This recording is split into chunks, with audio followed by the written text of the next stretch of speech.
हम इंसानों को पृथ्वी पर आए हुए लाखों सालों का समय हो चुका है। इस समय में न सिर्फ हम इंसानों ने अपने आप को आगे बढ़ाया, बल्कि अपनी पूरी सभ्यता को एक नए लेवल पर लाकर खड़ा कर दिया। हम पहली ऐसे जीव जंतु की प्रजाति थे जिन्होंने अपने मामूली वातावरण से हटकर अलग अलग चीजें खोजने और बनानी शुरू की। इसी रिसर्च एंड एक्सप्लोरेशन की वजह से ही हम इंसान आज यहाँ पर पहुंच पाए हैं। लेकिन यह सब तो अतीत था जो बीत चुका है, और इसकी अब हमारी जिंदगी में कोई वैल्यू भी नहीं है। इंसानी सभ्यता भविष्य में कितनी ज्यादा तरक्की कर पाएगी, इस बात पर डिपेंड करता है कि हम आने वाले सालों में किस तरीके से आगे बढ़ेंगे। वैज्ञानिक ऐसा बताते हैं अगले 1 अरब सालों तक हमारी पृथ्वी को कोई भी ऐसा खतरा नहीं है जो इसे खत्म कर पाए। ऐसा जरूर हो सकता है कि इन 1 अरब सालों में काफी सारे उल्कापिंड पृथ्वी से आकर टकराएं, लेकिन यह सिर्फ एक संभावना होगी। ऐसी किसी भी घटना के बारे में निश्चित रूप से कुछ नहीं कहा जा सकता है। इस वीडियो में हम आपको ये बताने वाले कि इंसानी सभ्यता के साथ अगले 1 अरब सालों में क्या क्या हो सकता है। ये वीडियो बहुत ही ज्यादा इंटरेस्टिंग होने वाली है, इसलिए इसे अंत तक जरूर देखिएगा।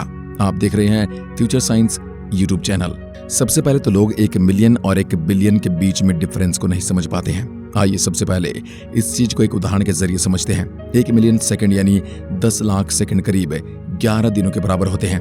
वहीं 1 बिलियन सेकंड यानी 1 अरब सेकंड 31.5 सालों के बराबर होते हैं। इससे आप ये तो अंदाजा लगा ही सकते हैं कि 1 बिलियन 1 मिलियन से कितना ज्यादा बड़ा होता है। अगर हम पृथ्वी की हिस्ट्री में 1 अरब साल पीछे जाते हैं तो हमें कोई भी पेड़ पौधे या फिर जीव जंतु नहीं दिखाई देंगे। ऐसा इसलिए है क्योंकि तब ऐसी कोई भी चीज पृथ्वी पर पैदा ही नहीं हुई थी। उस समय सिर्फ समुद्र में जीवन मौजूद हुआ करता था, और वह भी बैक्टीरिया के रूप में। ये बैक्टीरिया तेजी से रिप्रोडक्शन करते हुए विकसित होते गए और धीरे धीरे कॉम्प्लेक्स जीव जंतु में कन्वर्ट होते गए। इनमें से एक जीव ने समुद्र से जमीन पर आने की सोची और यहाँ से पैदा हुए एम्फीबियंस प्रजाति के जानवर। आपकी जानकारी के लिए बता दूं कि ये ऐसे तरह के जानवर होते हैं जो पानी और जमीन दोनों पर ही रहने के काबिल होते हैं। इसके सबसे अच्छे उदाहरण को कछुआ और मगरमच्छ हम कह सकते हैं। धीरे धीरे ये जानवर भी विकसित होते गए और ऐसे जानवर पैदा होने लगे जो सिर्फ और सिर्फ जमीन पर रहने के काबिल थे। इन जानवरों को कहा जाने लगा टेरेस्टेरियल एनिमल्स। हम इंसान भी इसी कैटेगरी के जानवर हैं जो बहुत लंबे समय तक विकसित होने के बाद इस पृथ्वी पर आ पाए हैं। वैज्ञानिक ऐसा बताते कि होमो सेपियंस इकलौती इंसानी प्रजाति नहीं थी जो पृथ्वी पर रहा करती थी। जिस तरह से आज हमें अलग अलग नस्ल के घोड़े, कुत्ते और बिल्लियां मिलते हैं, वैसे एक समय पर अलग अलग नस्ल के इंसान भी हुआ करते थे। इनमें से एक प्रजाति तो ऐसी थी जो हम इंसानों से भी ज्यादा बुद्धिमान और ताकतवर हुआ करती थी। हम इंसानों के डीएनए का करीब 2.5% हिस्सा उन्हीं इंसानों के डीएनए से बना हुआ है। लेकिन कुछ मिस्टीरियस कारणों की वजह से वह करीब 40,000 साल पहले हमारी पृथ्वी से विलुप्त हो गए। ऐसा माना जाता है कि उनके विलुप्त होने के पीछे भी होमो सेपियंस का ही हाथ है, लेकिन इस बात को प्रूव करने के लिए बहुत ही ठोस प्रमाणों की जरूरत पड़ेगी जो अभी वैज्ञानिकों के पास है नहीं। खैर, इंसानों की इस प्रजाति को निएंडरथल्स कहा जाता था और वे कुछ ऐसे दिखाई देते हैं। 1 अरब साल का समय बहुत बड़ा होता है। आपको जानकर हैरानी होगी कि इंसानों ने घर बनाना और खेती करना मात्र 12,000 साल पहले एग्रीकल्चर रिवॉल्यूशन के दौरान शुरू किया था। इससे पहले इंसान अलग अलग जगह टहलते रहते थे और शिकार करके अपना और अपने ग्रुप का पालन पोषण करते थे। वैज्ञानिक ऐसा बताते हैं कि भविष्य में इसके मुकाबले एक चीज बहुत ही बड़े पैमाने पर चेंज हो जाएगी, और वो है टेक्नोलॉजी। अभी तक हम इंसान अपने ज्यादातर पास्ट में बिना टेक्नोलॉजी के ही जीते हुए आए हैं, लेकिन पिछले 150 सालों में यह चीजें पूरी तरह से बदल चुकी हैं।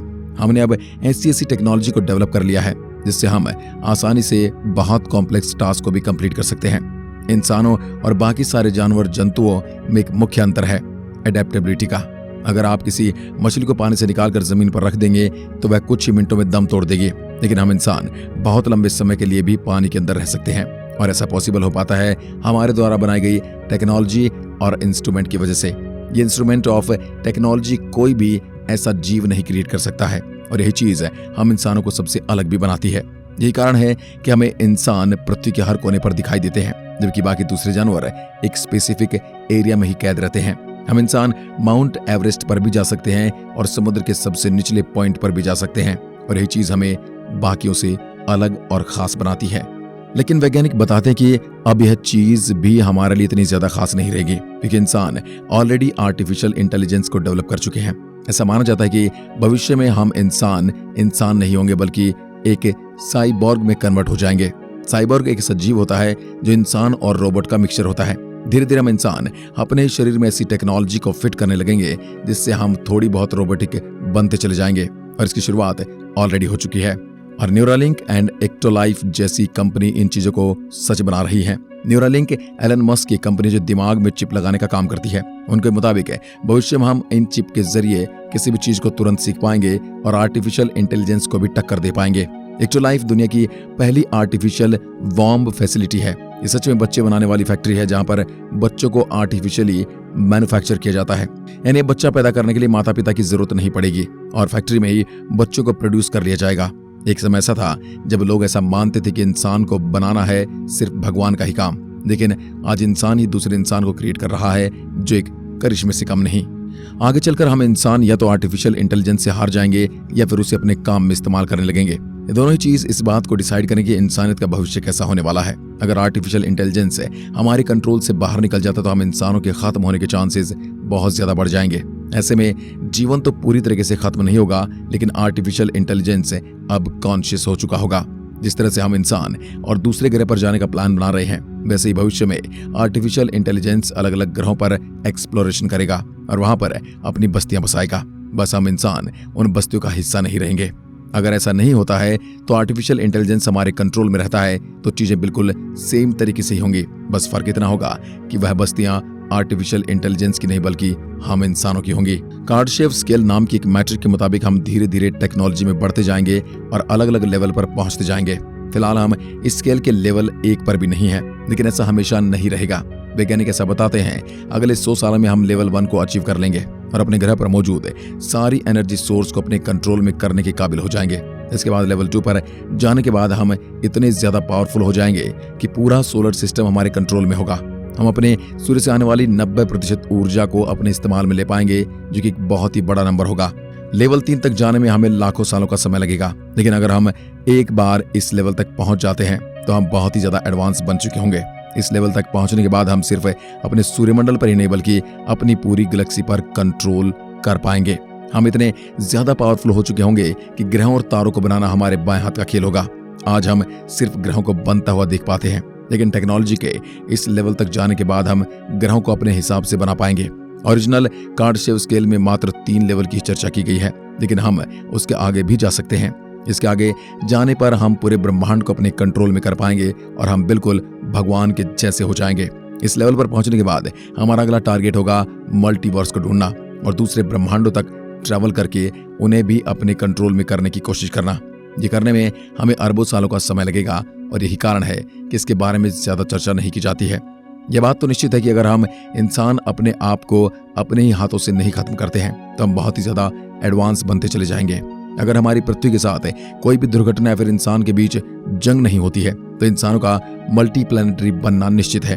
अगर आप इंसानों की मात्र पिछले 100 सालों की हिस्ट्री देखेंगे तो आपको पता चलेगा कि हमने कितनी ज्यादा तरक्की कितने कम समय में की है। जैसे जैसे हम समय में आगे बढ़ रहे हैं वैसे वैसे हमारे लिए एडवांस होना और ज्यादा आसान होता जा रहा है। विज्ञान की डिस्कवरी और एप्लीकेशन के बाद हमारे लिए चीजें और भी ज्यादा आसान होती जा रही हैं और यह सिलसिला भविष्य में भी चलता रहेगा। हमारा सबसे पहला टारगेट है अपने ग्रह के रिसोर्स को पूरी तरीके से हार्नेस करना और उन्हें सही जगह पर इस्तेमाल करना। इन्हीं सोर्सेज का इस्तेमाल करने से हम दूसरे ग्रह पर जाकर अपना घर बना पाएंगे।